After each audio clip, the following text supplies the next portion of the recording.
So we're doing a tummy tuck in a massive weight loss patient who lost 100 pounds. Awesome. Thank you. Good job. And she had previous surgery here, so we're going to open up this low incision from side to side and maybe extend it around to try to get some of the skin and fat from the sides as well.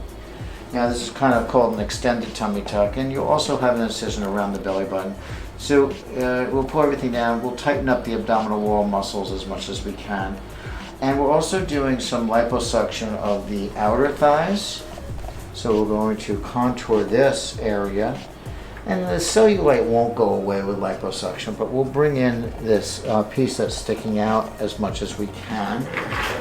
And what we're going to do is we're going to put the fat into the butt to give us what we call Brazilian butt lift, to give us a little bit more fullness.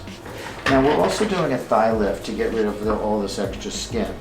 And when we do a thigh lift, we make an incision up and down, and we also do some liposuction of this area as well.